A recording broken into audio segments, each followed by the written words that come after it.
Bonjour les amis, bienvenue dans ce Café Hypnose, nouvelle édition. On est là pour parler d'hypnose.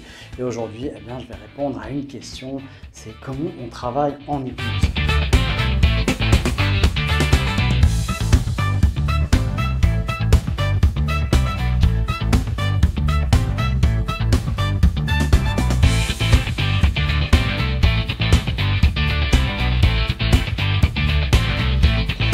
Bonjour les amis, j'espère que vous allez bien. Je suis Gilbert Dagon, maître hypnopraticien depuis plus de 15 ans.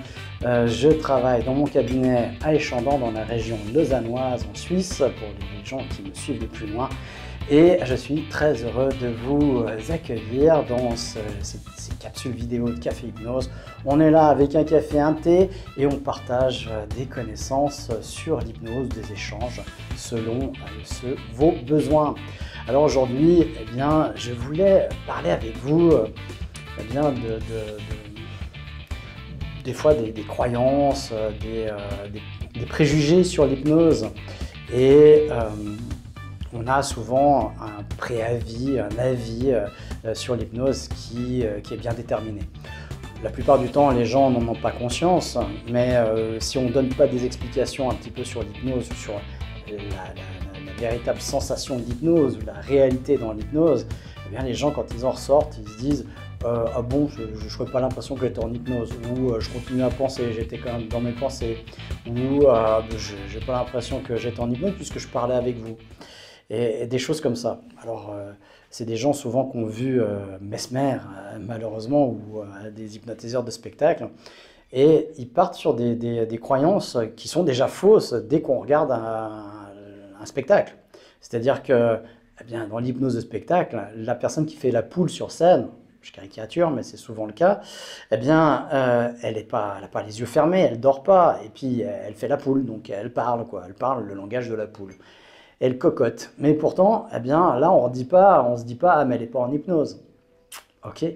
Et donc, c'est là où on voit qu'il y a une dichotomie entre, la personne, elle fait ça, donc elle est complètement déconnectée, elle dort, elle ne se rend pas compte de ce qu'elle fait, alors que quand on interroge les personnes, même Mesmer, quand il interroge les personnes après coup, les gens disent tous, j'étais conscient de ce que je faisais, je savais ce que je faisais, mais je ne pouvais pas m'empêcher de le faire.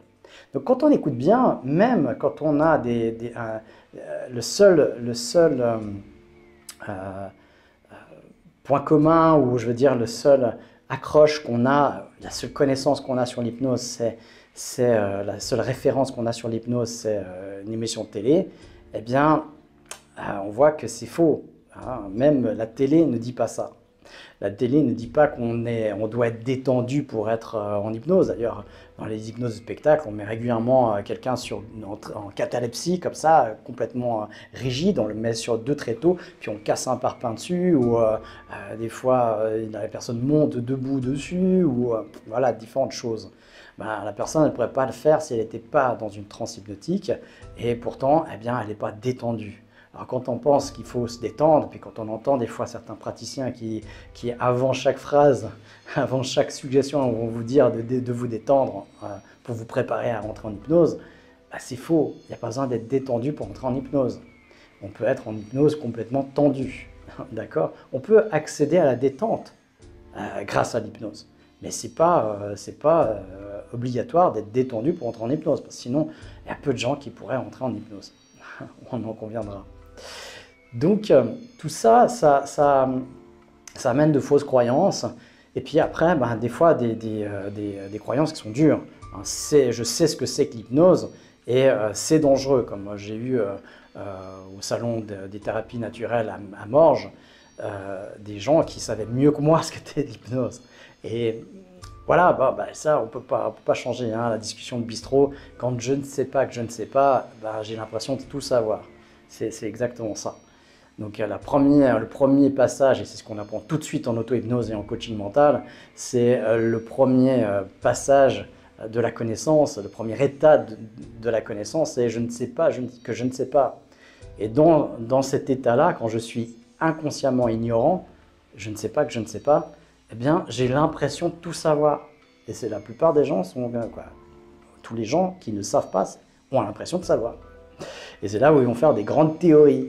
quand je leur dis non, ce n'est pas une perte de contrôle, au contraire, on va reprendre le contrôle. S'ils ne suivent pas une conférence derrière d'un petit peu plus long que 5 minutes, eh bien, ils ne pourront pas comprendre. Et c'est pour ça que je fais ces vidéos-là aussi pour vous, pour pouvoir eh bien, ouvrir si vous avez cette croyance-là. On ne perd pas le contrôle quand on est en hypnose. On peut perdre le contrôle au profit de quelqu'un. Alors comme on voit dans l'hypnose de spectacle, c'est possible, oui, mais ce n'est pas ce qu'on fait en thérapie. Au contraire, un bon thérapeute en hypnose va redonner le contrôle à la personne. Elle va lui donner un contrôle sur elle-même. C'est-à-dire que là, elle n'a pas de contrôle puisqu'elle a une phobie. Elle n'a pas de contrôle puisque son système immunitaire surréagit au pollen, une allergie. Eh bien, l'hypnotiseur va lui redonner le contrôle, le moyen d'accès parce qu'il le connaît, parce qu'il sait comment ça se produit dans le cerveau, comment le corps réagit. Et qui donne l'ordre au corps, eh bien, c'est le système nerveux central. Et le système nerveux central, il est situé où? Eh bien, comme son nom l'indique, dans le cerveau. Le système nerveux central, dans le cerveau. Et donc, si on va à l'origine, à la source, eh bien, on peut accéder à tout ce qui est déréglé, tous les dérèglements. Et il y a des choses qui dérèglent, on va dire, c'est quoi la cause justement? Parce qu'en hypnose, alors je sais que tout le monde ne fait pas ça, je l'ai un peu découvert à travers des discussions avec des praticiens en hypnose. Je vois des praticiens en hypnose qui ont la même dérive que le coaching. Cette dérive qui est une pensée qui est très juste à part ça, qui est dans l'absolu très juste, mais qui dans une pensée unique va faire qu'on s'éloigne complètement du résultat ou des capacités. Cette croyance ou cette injonction dit que en fait toutes les ressources sont dans la personne. Et oui, c'est vrai. Bah oui, en hypnose, on peut rajouter des ressources que la personne n'a pas. Ça, c'est possible. Mais on va surtout réveiller et révéler les ressources de la personne, qu'elle ne soupçonne pas ou dont elle n'a pas accès. On peut les créer aussi. On peut vraiment les créer de toutes pièces en hypnose. En faisant de la modélisation, en faisant même par l'hypnose associante, on a les chercheurs des ressources qui ne sont même pas en nous. Ça, c'est possible. Mais avec l'hypnose dissociante, on est souvent dans l'inconscient, donc on peut modéliser, on peut copier, faire des copier-coller comme un ordinateur.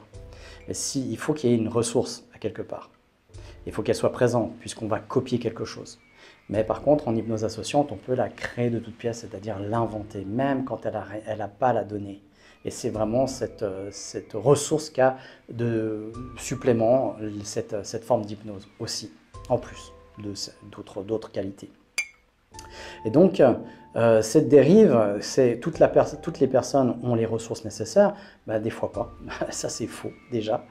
C'est une croyance positive, mais limitante aussi. C'est-à-dire que quand la personne n'a pas sa ressource, on va l'accuser, elle va se sentir coupable aussi si elle n'a pas les ressources, puis qu'elle sent bien qu'elle n'a pas les ressources, alors qu'on lui dit qu'elle a les ressources. Et puis aussi, eh bien, on va être trop à l'écoute ou trop dans la... Vous savez, ce truc qu'on aime bien aujourd'hui, c'est la bienveillance.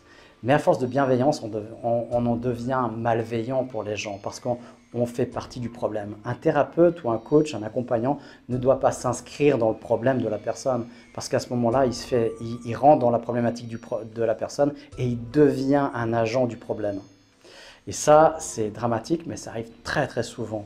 Alors encore une fois, ce n'est pas les gens qui sont mal intentionnés, c'est une mauvaise compréhension, un mauvais accompagnement.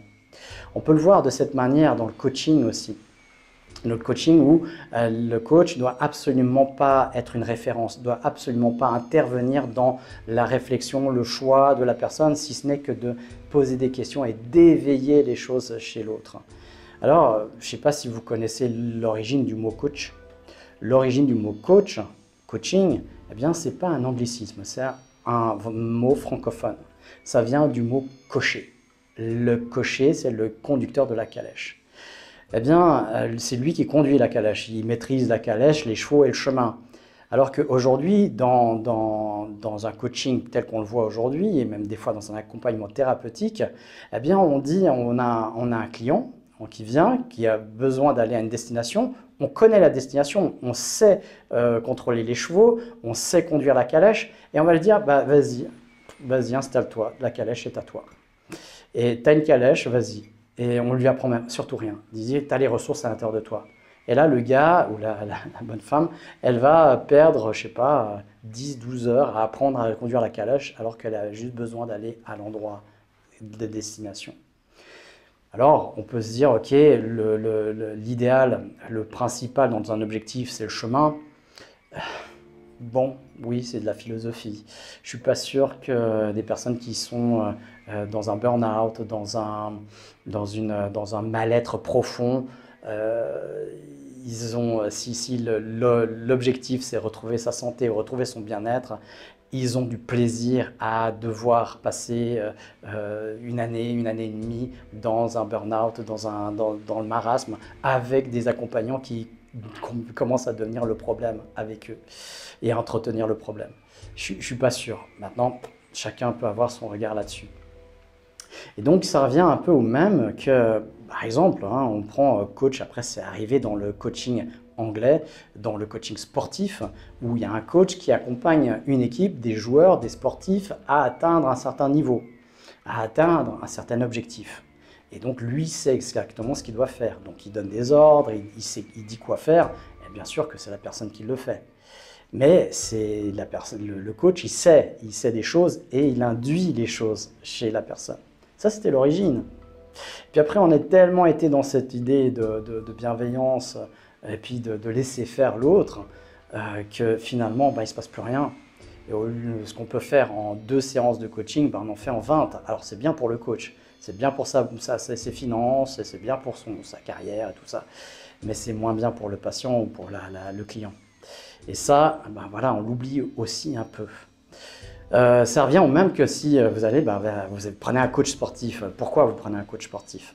Pour que ça aille plus vite, pour que vous ayez la rigueur aussi, parce que quand vous payez et puis que vous êtes engagé, il y a moins de risques que vous procrastiniez, que vous renonciez, que vous abandonniez.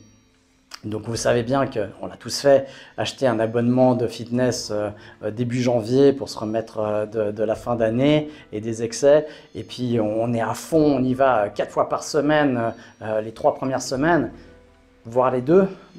Et puis après on laisse tomber. Mais par contre, si on met cet argent dans un coach, on va faire les 10 sessions qu'on aura achetées. On va se forcer, même si on n'aura pas envie. Et on ne va pas arriver, moi si j'arrive devant mon coach de sport et puis qui me dit « bon, tu as envie de faire quoi aujourd'hui ?» qui me demande quel objectif j'ai au début des 10 sessions, c'est bien. Maintenant, moi j'ai besoin qu'il sache quoi faire, quoi me faire faire. Ce n'est pas lui qui va le faire évidemment, mais c'est lui qui va me dire quoi faire. Je ne veux pas moi penser à « ah, il faudrait que je fasse ça, ça, ça ». J'ai pas envie de perdre mon temps. Parce que là, je vais perdre à chaque fois à peu près 20 minutes à déterminer mon entraînement, alors que lui, j'espère, et j'attends de lui qu'il l'ait fait en amont. Et qu'il arrive avec un plan d'entraînement et puis qu'il me dise maintenant, allez, tu vas sur le tapis de course, il ne me laisse pas le choix et puis tu fais 20 minutes. Ensuite, tu vas sur le vélo et tu fais 15 minutes. Ensuite, tu fais 20 abdos. 20, moi j'aurais dit, s'il me dit, tu veux faire combien d'abdos? J'aurais dit 3. Et puis là, au bout de 2, j'en peux plus. Un coach d'aujourd'hui, c'est, ah, ça va bien, bravo. Alors on va encourager, on va féliciter, on va dire bravo, t'en as déjà fait 2, c'est génial. Oh super, bravo, tape sur l'épaule, on encourage. Ouais, mais au bout d'un moment, on sait bien que c'est de la merde. Donc d'être encouragé à faire de la merde, ça enlève plutôt l'estime et la confiance de soi. Et donc du coup, j'attends de mon coach qui me pousse à faire les 20. Et puis c'est lui qui va me faire les 5 de plus ou les 2 de plus si j'en peux plus. Mais même s'il y a 20, j'en peux plus, il va me faire les 2 de plus et c'est comme ça que je vais progresser. Et il va me pousser au cul, oui, ça va être désagréable, oui, je vais le détester des fois. Oui, ouais. Ah ouais, je vais le détester. Mais il fonctionne pour moi, pour mon objectif. Et il n'en a rien à foutre d'être détesté. Eh bien, c'est comme ça que ça fonctionne. C'est comme ça que ça fonctionne à l'origine du coaching, à l'origine de la thérapie. Le thérapeute ne fait pas ce qu'il fait pour être aimé. Il n'est pas en train de nourrir son ego, en train de se flatter, en train d'essayer d'arranger qu'il soit bon et bienveillant et que ça soit doux pour l'autre. On ne remet pas un bras cassé en caressant sur le bras. Évidemment que non. Il faut aller remettre dans le dur et ça fait mal. Et on va peut-être insulter le docteur. En attendant, après, quand on aura un bras qui sera valide, eh bien, on va le remercier. Parce que si on ne remet pas le bras comme ça, eh bien, il fait quoi? Eh bien, il va se souder, briser. Et il va jamais se remettre. Et du coup, on sera handicapé toute notre vie. Et c'est exactement ce qui se passe dans des coachings ou des accompagnements trop doux, où on est trop dans la bienveillance, parce qu'on n'ose pas bousculer, parce qu'on n'ose pas déranger, parce qu'on n'ose pas se mettre eh bien, en porte-à-faux ou qu'on nous déteste momentanément, mais qu'on œuvre pour notre ego, pour soi-disant la bienveillance. Non, ça ne marche pas comme ça. Alors dans la thérapie, comment ça fonctionne? Ben, c'est la même chose. On va pas, il y a des moments où il faut faire du nettoyage. Si la personne elle est bloquée parce qu'elle a eu un trauma dans sa vie, parce qu'il y a eu un impact, d'essayer de construire le futur sur ce trauma, ça ne fonctionnera jamais. C'est évident, c'est tellement logique. Vous construisez une maison sur du sable mouvant, elle fait quoi? Vous avez une super belle maison, bien structurée, avec des murs hyper épais, mais c'est sable mouvant, il fait quoi? Bah, elle s'écroule. Elle s'écroule tout de suite, elle s'enfonce dans le sable et puis c'est terminé. Donc il faut bien faire les fondations. Et en hypnose, on fait les deux. C'est pas l'un ou l'autre, c'est les deux. On va d'abord nettoyer pour créer les fondations, comme pour la santé, on travaille sur le terrain. Le terrain, ben, on fait sortir les maladies, on les fait dégager, mais on ne les étouffe pas, parce qu'à étouffer les maladies, comme les émotions, à un moment donné, ça explose. Et ça, ben, tout le monde le sait. Et tout ce qui ne s'exprime pas s'imprime. Donc on va faire sortir tout ça, et on n'a pas peur que ça fasse un petit peu mal au début. Et on est là, en tant qu'accompagnant, pour ça. Parce qu'on est le phare, parce qu'on est la bouée, justement, qui vient aider les gens. Qui est là pour que les gens puissent traverser ces moments difficiles et douloureux. Pour pouvoir les nettoyer complètement une bonne fois pour toutes. Et souvent, en 1 ou 2 séances, c'est fait. Et c'est ce que j'ai eu cette semaine comme intervention. Une personne qui se posait des questions sur l'hypnose, qui est venue par curiosité. Et puis en plus, qui se posait des questions et qui était dans une profession de coaching, d'accompagnement, et puis qui se dit, mais il y a quand même des limites à ce que je fais. Parce qu'il y a souvent des gens qui ont des problèmes, des gros boulets, et si on ne décroche pas les gros boulets, ben, ils restent tout le temps. On peut construire la meilleure version de soi-même, mais avec des gros boulets, on avance ça de plus, ça de mieux. Mais toujours les gros boulets, parce qu'il faut pouvoir avoir des techniques pour les décrocher. Et il y a des techniques qui existent, il y en a qui sont plus efficaces que d'autres.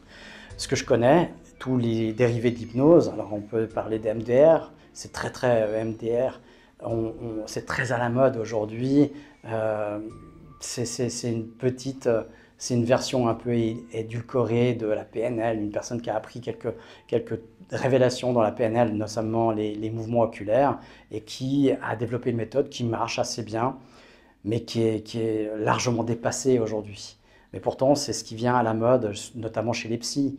Mais si on prend par exemple une technique sur les submodalités qu'on apprend en auto-hypnose, premier niveau, eh bien, on dépasse largement ce qu'on peut faire. Parce qu'en MDR, j'entends régulièrement des gens qui ont fait 10 à 15, entre 10 et 20 séances, et qui ont une légère amélioration. Alors qu'avec les submodalités, on a une amélioration immédiate, c'est-à-dire tout de suite, instantanée. Et on se libère de traumas de guerre avec ça. C'est bien utilisé, c'est ce que j'ai utilisé régulièrement pour des traumatismes de guerre. Et ça marche très rapidement. Donc voilà, donc dans les outils que je connais, eh bien, il y a l'EFT, le MDR, la PNL, l'hypnose. Eh bien, ces choses-là vont très très vite. Avec un bémol sur l'EFT et le MDR, c'est plus des choses qu'on va intégrer dans des séances d'hypnose plutôt qu'à faire en individuel ou en exclusivité. Par contre, l'EFT, c'est quelque chose que tout un chacun pourrait apprendre. C'est un outil que je donne aux gens. Vous pouvez l'apprendre d'ailleurs sur le centre Aura, vous pouvez l'apprendre. Sinon, quand vous venez en consultation, parfois, je donne cet outil-là quand la personne en a besoin. C'est de plus en plus rare parce qu'il y a des outils en hypnose qui sont beaucoup plus puissants que ça, et beaucoup plus rapides et beaucoup plus faciles à apprendre et à appliquer. Mais voilà, après, l'EFT est très très efficace aussi, en principe sur, on va dire, comme un principe d'auto-hypnose, d'autonomie. Donc voilà la réflexion du jour. Aujourd'hui, vraiment, eh bien, sur l'hypnose, on va souvent aller voir l'origine. Et là, la personne qui est venue me consulter, qui avait ces questions-là, eh bien, elle avait besoin de voir, on pourrait traiter une problématique, et une problématique d'allergie, directement avec une technique d'allergie. Mais moi, j'aime bien aller voir l'origine, s'il n'y a pas une origine, parce que c'est le premier truc que j'ai guéri en moi, c'est un problème d'allergie au pollen, au foin. Aujourd'hui, j'ai plus rien. Ou vraiment, quand il y a vraiment du vent et puis tout ça, j'éternue 1 ou 2 fois. Puis voilà. Mais autrement, j'ai plus rien. Et puis c'est vraiment sur un petit court laps de temps, alors qu'avant c'était sur 2 mois. Eh bien, là, cette personne, elle vient, et puis je me suis rendu compte, moi aussi, que dans mon expérience, eh bien, il y avait une origine, il y avait une cause, il y avait un déclencheur émotionnel. Alors on a été voir avec cette personne, eh bien, son déclencheur émotionnel. On a été faire un tour dans le passé, on a revisité ce passé, là où l'inconscient nous a amenés, pas là où on présupposait.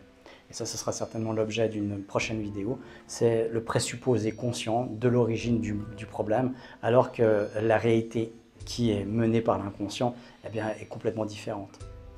Et c'est là où justement on va nettoyer ce qui est inconscient, on va aussi accessoirement nettoyer ce qui est conscient si on a le temps et si on peut, et puis si ça a du sens.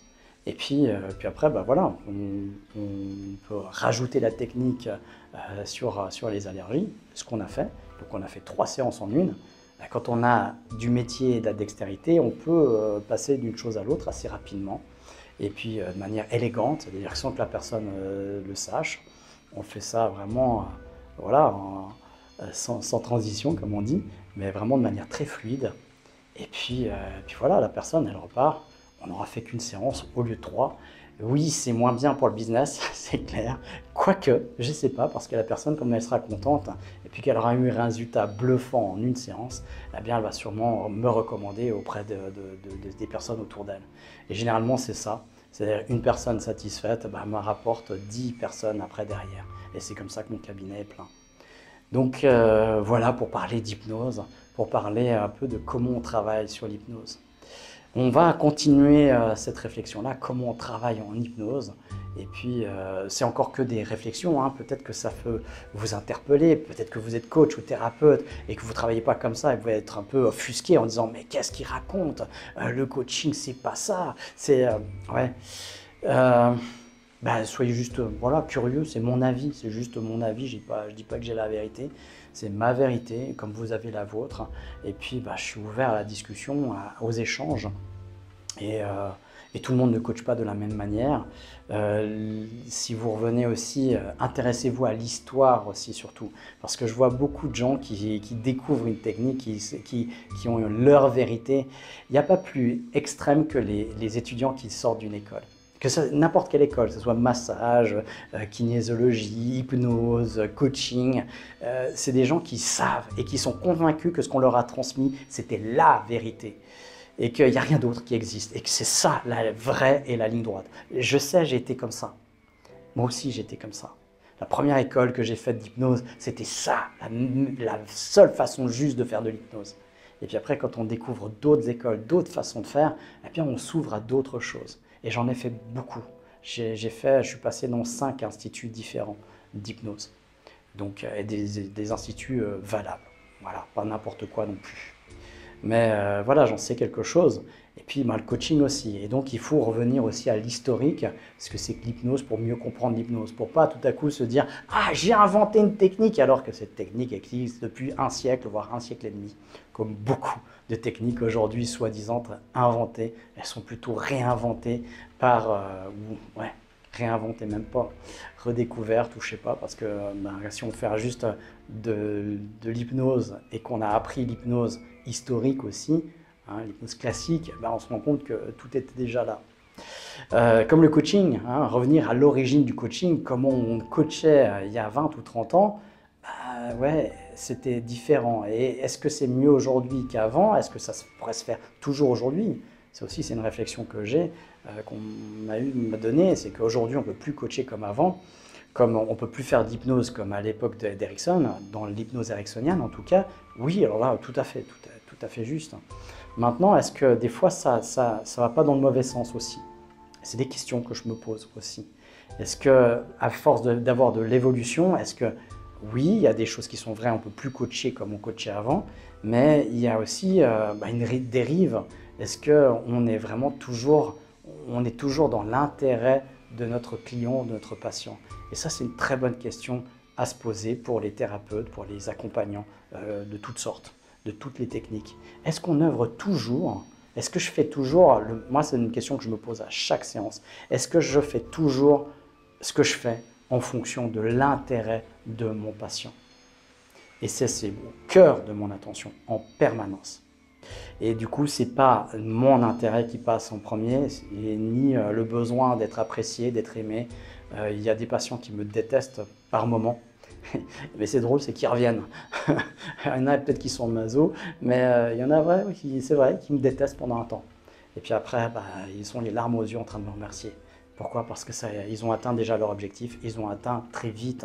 Et c'est pas pour aller vite, encore une fois. C'est parce qu'on n'aime pas souffrir longtemps. On n'a pas besoin de souffrir longtemps.